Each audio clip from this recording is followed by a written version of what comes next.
আজকে আমরা আজকে কিছু কোশ্চেন নিয়ে কথা বলবো। এর মধ্যে যে কমন যে টপিকটা সেটা হচ্ছে গ্লুটাথিয়ন নিয়ে। গ্লুটাথিয়ন কী কী পারপাসে ইউজ করা হয়, কেন ইউজ করা হয়, কয়টা সেশন লাগে এবং এটা কোনো সাইড এফেক্ট আছে কি না, এই ধরনের অনেক কোশ্চেন আপনাদের কাছ থেকে পাই।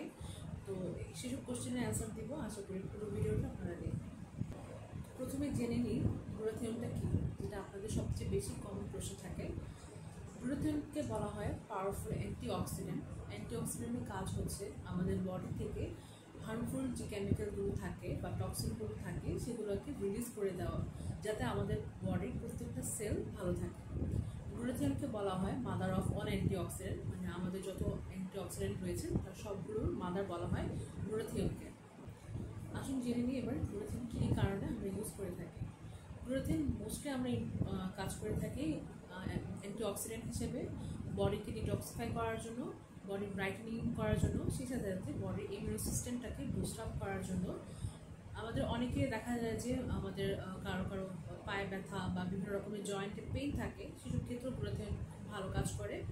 যাদের ইনফার্টিলিটিতে প্রবলেম রয়েছে তাদের জন্য গ্লুটাথিয়ন খুব ভালো কাজ করে। সেই সাথে সাথে আমাদের মাসেলের যাদের প্রবলেম থাকে, মাসেলকে শক্তিশালী করার জন্য বা মাসেলকে স্ট্রেংথ করার জন্য গ্লুটাথিয়ন ইনজেকশন ইউজ করা হয়ে থাকে। অথবা যাদের হচ্ছে মেন্টালি পিস দরকার বা ধরেন ঘুম ঠিক মতো হচ্ছে না, তাদের জন্য গ্লুটাথিয়ন খুব ভালো কাজ করে থাকে। তো মেইনলি আমাদের এখানে যখন পেশেন্টরা আসে আমাদের সেন্টারগুলোতে, গ্লুটাথিয়ন আমরা মেইনলি দিয়ে থাকি ব্রাইটেনিং পারপাসে। সেই সাথে দেখা যায় যে কোনো পেশেন্টের অনেক দিন ধরে অ্যাকনিতে ভুগছেন বা অনেক দিন ধরে বিভিন্ন রকম রোগে ভুগছেন, তাদের জন্য আমরা গ্লুটাথিয়ন ইনজেকশন ইউজ করে থাকি। অনেকে একটু কমন কোয়েশ্চেন করেন যে গ্লুটাথিয়ন ইনজেকশনটা আমরা কীভাবে দিয়ে থাকি। মোস্টলি আমরা গ্লুটাথিয়ন ইনজেকশনটা শিরা পথে দিয়ে থাকি। সবচেয়ে বেশি কোয়েশ্চেন আমরা যেটা পাই যে গ্লুটাথিয়ন ইনজেকশনের কোনো সাইড এফেক্ট আছে কি না। যদি আমরা বলে থাকি যে গ্লুটাথিয়ন ইনজেকশনের মাধ্যমে কিছু সাইড এফেক্ট হয়, এগুলো খুবই রেয়ারলি হয়ে থাকে। আর এটা কিছু সাইড এফেক্ট নর্মালি দেখা যেতে পারে, সেটার মধ্যে সবচেয়ে বেশি হচ্ছে ইনজেকশনাল সাইডে, মানে যেসব জায়গায় আমরা ইনজেকশনের মাধ্যমে দিব সেসব জায়গায় একটু হালকা পেইন হতে পারে, অথবা ওষুধ জায়গায় একটু অ্যালার্জিক রিয়াকশন হতে পারে। এছাড়া আর কোনো ধরনের রিয়াকশন বা সাইড এফেক্ট দেখা দেয়। আর একটা কমন কোয়েশ্চেন আমার পেশেন্টরা করে থাকেন যে কতদিন পর পর আমার সেশনগুলো নিতে হবে। সেক্ষেত্রে আমরা বলবো যে আমার পেশেন্টের কী কী পারপাসে সেশনগুলো নিতে যাচ্ছে সেটার উপর ডিপেন্ড করে, অথবা প্রপার হিস্ট্রি নেওয়ার পরে অ্যাকচুয়ালি আমরা বলতে পারবো যে পেশেন্টের কয়টা সেশন লাগবে। যদি ধরে নিই পেশেন্টটা হচ্ছে ব্রাইটেনিংয়ের জন্য নিচ্ছে, তাহলে আমরা বলবো যে যদি সম্ভব হয় 3 থেকে 7 দিনের মধ্যে অবশ্যই পরবর্তী সেশনটা নেওয়ার জন্য। আর কয়টা সেশন নেওয়া লাগে এটাও একটা খুবই কমন কোয়েশ্চেন। যদি ব্রাইটেনিংয়ের জন্য নিয়ে থাকে সেটা ডিপেন্ড করে আপনার স্কিন টোন, কালার যে আপনার স্কিনের যে কালারটা থাকে সেটার উপর ডিপেন্ড করে। তারপর হচ্ছে আপনার বিভিন্ন মেডিকেল হিস্ট্রির উপর ডিপেন্ড করছে। তো সেটার উপর ডিপেন্ড করে অ্যাকচুয়ালি আমরা সেশনটা বলতে পারি।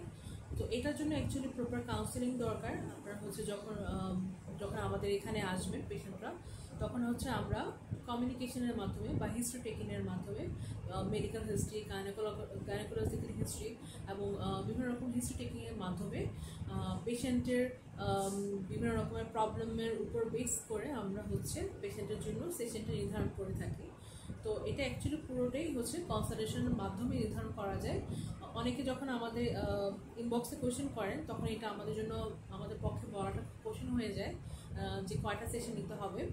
এটা অ্যাকচুয়ালি আপনারা যখন আমাদের এখানে কনসালটেশনের জন্য আসবেন, আপনাদের প্রপার হিস্ট্রি টেকিংয়ের মাধ্যমে এবং আপনাকে এক্সামিনেশন করে আপনার কোনো রোগ আছে কি না সেটা দেখে তারপরে আমরা বলতে পারবো যে আপনার জন্য অ্যাকচুয়ালি কয়টা সেশন লাগছে এবং আপনি কী কী পারপাসে নিচ্ছেন সেটার উপর ডিপেন্ড করে অ্যাকচুয়ালি বলা যেতে পারে যে আপনার জন্য কয়টা সেশন লাগছে। ইউজুয়ালি আমরা বলে থাকি 8 থেকে 10টা সেশন নেওয়ার জন্য। কারো কারো ক্ষেত্রে এর চেয়ে বেশিও লাগতে পারে, কারো কারো ক্ষেত্রে এর চেয়ে কমও লাগতে পারে। কারা গ্লুটাথিয়ন ইনজেকশনটা নিতে পারবেন তাদের জন্য আমি প্রথম বলবো, যারা হচ্ছে নিজেদেরকে সুস্থ রাখতে চান, ফিজিক্যালি ফিট থাকতে চান, অথবা ইমিউনিটি সিস্টেমটাকে বুস্ট আপ করতে চান, অথবা ধরেন অনেকদিন ধরে ওষুধে ভুগছেন, যে বডিটাকে ডিটক্সিফাই করতে চান, অথবা আপনাদের বডি ব্রাইটেনিং করতে চান, তাদের জন্য আমরা হচ্ছে গ্লুটাথিয়ন ইনজেকশনটা রিকমেন্ড করে থাকি। তো এই ধরনের পেশেন্টগুলো গ্লুটাথিয়ন ইনজেকশন নিতে পারবে।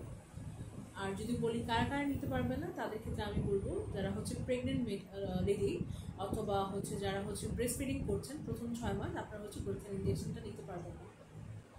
অনেকে কোয়েশ্চেন করেন যে গ্লুটেন ইনজেকশন নেওয়ার বদলে আমরা কি ওরালি গ্লুটেন ট্যাবলেট খেতে পারি কিনা।